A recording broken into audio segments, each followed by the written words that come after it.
ఓం మహాగణాధిపతయే నమః. ఓం గురుభ్యో నమః. ఓం శ్రీమాత్రే నమః.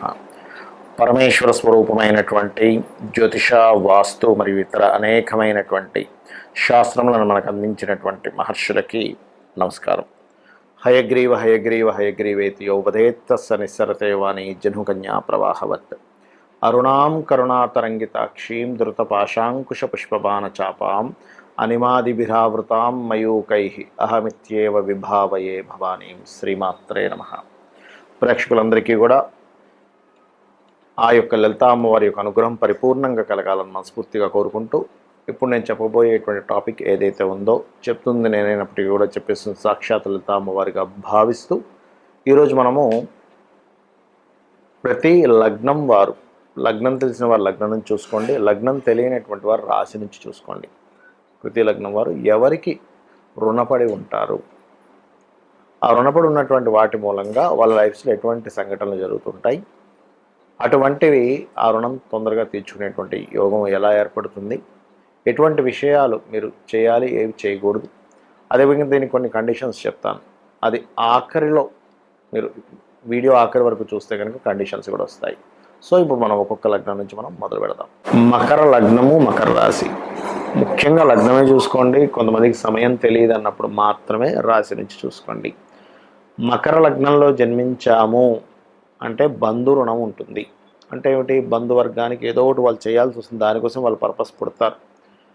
అదేంటండి బంధువులను మీరే అంటే కాదు, వాళ్ళు ఆల్రెడీ పాస్ట్ లైఫ్లో బంధువుల నుంచి ఏదో పొంది ఉంటారు, గుర్తుపెట్టుకోండి. అందుకని బంధువర్గంలో అన్నదమ్ములకు కావచ్చు, అక్క చెల్లెలకు కావచ్చు, చుట్టాలకు కావచ్చు, వాళ్ళకి కొంత రుణం పడి ఉంటారు. అదేవిధంగా మరొక రుణం ఉంటుంది. ఏమిటది వీళ్ళకంటే, వీళ్ళు ఏదైనా టీచింగ్ రిలేటెడ్ వాటిల్లోనో లేకపోతే ఒక నాలెడ్జ్ని షేర్ చేసేటువంటి రుణం ఉంటుంది. అంటే వీళ్ళు నాలెడ్జ్ని పాస్ట్ లైఫ్లో కొంత నాలెడ్జ్ పొందడమో లేకపోతే స్పెసిఫిక్గా నాలెడ్జ్ షేర్ చేయడం కోసమో వీళ్ళు జన్మిస్తారు, గుర్తుపెట్టుకోండి. నాలెడ్జ్ షేరింగ్ రుణ అంటారు.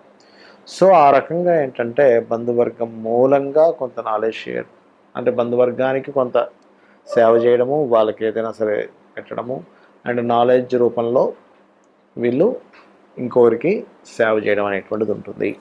అదేవిధంగా వీరు పొరపాటును కూడా అప్పులకు సంబంధించిన విషయంలో తొందరపడి చేయకూడదు. అప్పు చేశారా, అప్పు సంబంధించిన రుణం కూడా ఎక్కువ ఉంటుంది. ఎందుకంటే 6వ స్థానాధిపతి బుధుడు అవుతాడు, గుర్తుపెట్టుకోండి. ఆ బుధుడు 6వ స్థానాధిపతి అయినందుకు ఈ రుణ సంబంధించింది కనెక్ట్ అవ్వడం స్టార్ట్ అవుతూ ఉంటుంది. కాబట్టి ఏంటంటే ఈ బుధుడికి సంబంధించినటువంటిది అంటే ఏమిటి? విష్ణు సహస్రనామాలు ఎక్కువగా చేసుకునే, లేదంటే ఎక్కువగా మాకు రుణాలు ఉన్నాయండి, బుధుడు బాగా పాడైపోయాడండి అన్నప్పుడు లలితా సహస్రనామాల్లో ఓం అపర్ణాయై నమః అనేటువంటి నామస్మరణ మీరు ఎంత చేస్తే అంత రుణం విముక్తి జరుగుతుంది. ముఖ్యంగా ఏ రుణము? ఈ అప్పు తీసుకునేటువంటి రుణం విముక్తి అనేటువంటి జరుగుతూ ఉంటుంది. అదేవిధంగా అందులో ముఖ్యంగా శ్రీమాత్రే నమః అనేటువంటి నామం కానీ, లలితా సహస్రనామాలు కానీ, అపర్ణాయ నమః అనేటువంటి నామము అమ్మవారికి సంబంధించిన నామే కాబట్టి అది చక్కగా పనిచేస్తుందో ఎటువంటి సందేహం లేదు. అదేవిధంగా మరొక విషయం ఏంటంటే, ఇక్కడ చూసుకున్నట్లయితే ఈ కోర్ట్ కేసు సంబంధించినటువంటిది ఏదైనా సరే సంతకం పెట్టడం ద్వారా, లేనట్లయితే మిస్కమ్యూనికేషన్స్ అవ్వడం వల్ల, సరైన కమ్యూనికేట్ సరిగ్గా చేయకపోవడం వల్ల కోర్టు వ్యవహారాల మూలంగా కూడా కొంతవరకు రుణం అనేటువంటిది జరుగుతూ ఉంటుంది. అదేవిధంగా మరొక విషయం ఏంటంటే, ఇక్కడ గమనించినట్లయితే భూ సంబంధంగా వివాదం మూలంగా కూడా కోర్టు కేసులు అవుతూ ఉంటాయి వీరికి, అది కూడా రుణం ఉంటుంది వీరికి. కాబట్టి ఈ యొక్క విషయాలు క్లియర్ అవ్వాలి అంటే సింపుల్గా ఏం లేదు, శివాలయానికి వెళ్ళి అక్కడ విష్ణు సహస్రనామాలు వినడం కానీ చదవడం కానీ చేయండి. మరియు అపర్ణాయ నమః అనేటువంటి మంత్ర సాధన చేయండి. గోవుకి వీలైనట్లయితే గోవుకి చక్కగా గోంగూర తినిపించండి. రిలేషన్స్తో ఎక్కువ రుణపడి ఈ జన్మలు ఎత్తుతూ ఉంటారు వీళ్ళు. రిలేషన్స్తో ఎక్కువగా వీళ్ళు కనెక్టివిటీస్లో ఉంటూ ఉంటారు. రిలేషన్కి ఎవరికైనా సరే వీళ్ళు ఖచ్చితంగా వాళ్ళకి తీర్చవలసిన రుణం ఉంటుంది, దానికోసం మీరు జన్మిస్తారు. ఇది గుర్తుపెట్టుకోండి. మీ లైఫ్ని కనుక తీసుకున్నట్లయితే అటువంటివి ఎక్కువగా జరుగుతుంటాయి మీ లైఫ్లో. ఇక మరొక విషయం ఏంటంటే, ఇక్కడ గమనించుకున్నట్లయితే తెల్లటి వస్త్రాలు ఎక్కువగా ధరించడం వల్ల కూడా మీ యొక్క రుణం అనేటువంటిది తగ్గుతుంది. ఈ రుణం అనేటువంటిది మనం ఇప్పటిదాకా మనం మాట్లాడుకున్నాం కదా, దీనికి మరి పరిహారాలు ఏ లగ్నం వారికైనా సరే గుర్తుపెట్టుకోండి. పరిహారం అనేటువంటిది ఏదైతే ఉందో అది మీరు పాయింట్ నెంబర్ 1 రెగ్యులర్గా చేసుకోవాలి. ఏదో ఒకసారి చేశానండి, ఒకసారి చేశాను నాకు తీరిపోదా అంటే తీరదు అది రుణం. ఎందుకంటే మీకు పూర్వజన్మల్లో చేసినటువంటి కర్మ మూలంగానే మీ చుట్టూనే బంధువర్గం రూపంలోని, ఫ్రెండ్స్ రూపంలోని, శిష్యుల రూపంలోని, గురువుల రూపంలోని, భార్య, భర్త, పిల్లలు, ఇంటి పక్కింటి వాళ్ళ రూపంలోని, ఎదురింటి వాళ్ళ రూపంలోని, మీ బాస్ రూపంలోని, మీ యొక్క కొలిక్ రూపంలోనే వస్తూ ఉంటుంది ఆ కర్మ అనేటువంటిది.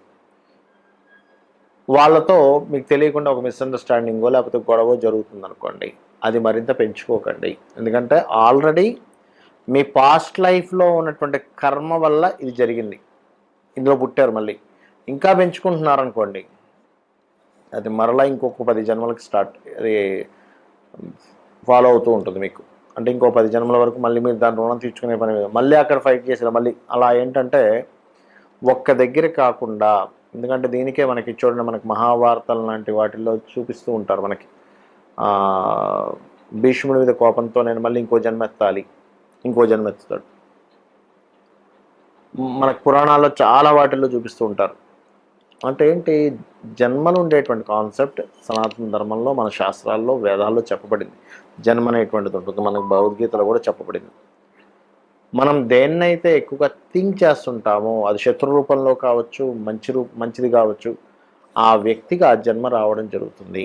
ఎక్కువ దేని థింక్ చేస్తాము, ఎక్కువ దేని గురించి ఆశపడుతూ ఉంటాము, ఎక్కువ దేని గురించి పోరాడుతుంటాము. కాబట్టి ఇప్పుడు మనం చెప్పుకున్నటువంటి కాన్సెప్ట్ ఏదైతే ఉందో, ఈ రుణానికి సంబంధించిన కాన్సెప్ట్ ఏదైతే ఉందో, ఇది క్లియర్ అవ్వాలి అంటే ఇప్పుడు నేను మీ రాశిపరంగా ఏదైతే రెమెడీ చెప్పానో దాన్ని మీరు ఎంత చేస్తే అంత రుణం క్లియర్ అవుతుంటుంది. అందులో ప్రధానంగా గోవులకి ఏదైతే తినిపించాలని చెప్తుంటానో అది గోవులకు తినిపించడము. ఉదాహరణకి ఏ పెసలో దానం ఇవ్వమని చెప్పాను, గోవులకి ఆకుకూరలు తినిపించడం. ఏ గోధుమలో దానం ఇవ్వమని చెప్పాను, గోధుమ రవ్వ గోవుకు తినిపించడం. అదేవిధంగా ఉదాహరణకి గురువు బాలేడని చెప్పి శనగలు దానం ఇవ్వమని చెప్పాను, శనగలు తినిపించకుండా ఆ ప్లేస్లో మీరు ఏం చేస్తారంటే గోవుకి అరటి కాయలు తినిపించండి. ఒక్కోసారి శని ద్వారా వస్తుంది రుణం, అంటే శని గ్రహం ద్వారా రుణం వస్తుంది. అలాంటప్పుడు తెల్ల నువ్వులు దానం ఇవ్వమని చెప్తాను, కానీ గోవుకి నువ్వులు తినిపించకూడదు. అలాంటి సందర్భంలో మీరు చేయవలసింది ఏమిటి అంటే గోవుకి బెల్లము తినిపించాలి. ఆ రకంగా పదార్థం అన్నీ కూడా గోవులకు తినిపించకూడదు.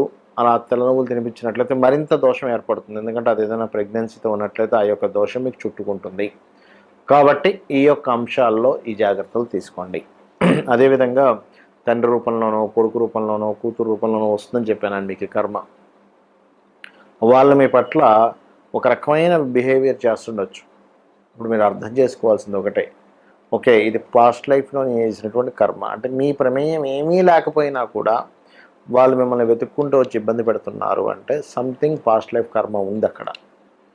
అదేవిధంగా దాన్ని తగ్గించుకునేటువంటి మార్గం మాత్రం 3 మార్గాలు చెప్పారు జ్యోతిష్ శాస్త్రంలో. ఒకటి సూర్యభగవానుడి యొక్క ఆరాధన, లేదా మీ పంచమాధిపతిని ఆరాధించడము, లేదు రెండవది లలితా సహస్రనామాలు లేదా విష్ణు సహస్రనామాలు, ముఖ్యంగా లలితా అమ్మవారి యొక్క ఆరాధన నిత్యము చేయడం ద్వారా రుణం క్లియర్ అవుతుంది. అది కూడా మెడిటేషన్లో మీరు శ్వాస మీద ధ్యాస పెట్టి ఒక నామం, ఒక లలితా సహస్రనామాలు అవుతూ ఉన్నాయి. ఓం శ్రీమాత శ్రీ మహారాజ్ని శ్రీమత్ సింహాసనేశ్వరి అయినప్పుడు శ్వాస తీసుకుంటూ ఈ భాగంలోకి మీరు తీసుకుంటున్నట్టుగా భావిస్తూ ఉండాలి, మళ్ళీ కిందకి వెళ్తున్నట్టుగా భావిస్తూ ఉండాలి. అప్పుడు ఏమవుతుందంటే మీ కర్మలు తొలగుతాయి. షట్చక్రాలు ఎప్పుడైతే యాక్టివేషన్ అవుతాయి కర్మలు తొలగుతాయి. అదేవిధంగా మీకు దగ్గరలో ఆలయం కానీ ఏదైనా ఉత్సవాలు కానీ జరిగేటప్పుడు మీ వంతు సహాయం, ధన సహాయం కాదు నేను అనేది, మీ వంతు మీకు చేతనైనంత ఏదైనా అక్కడికి ఒళ్ళు వంచి ఏదైనా పని చేయడం, అక్కడ ఏదైనా క్లీన్ చేయడం ఇలాంటివి చేస్తే కూడా మీ పూర్వజన్మ కర్మలు తొలగుతాయి. కర్మ తొలగితేనే మీ యొక్క రుణం తీరుతుంది. ఇది గుర్తుపెట్టుకోండి. రెగ్యులర్గా అమ్మవారి చాంటింగ్ చేయండి, ఆనందదాయకంగా ఉండండి. అమ్మవారి యొక్క అనుగ్రహం మీకు పరిపూర్ణంగా కలగాలని మనస్ఫూర్తిగా కోరుకుంటూ శ్రీమాత్రే నమః.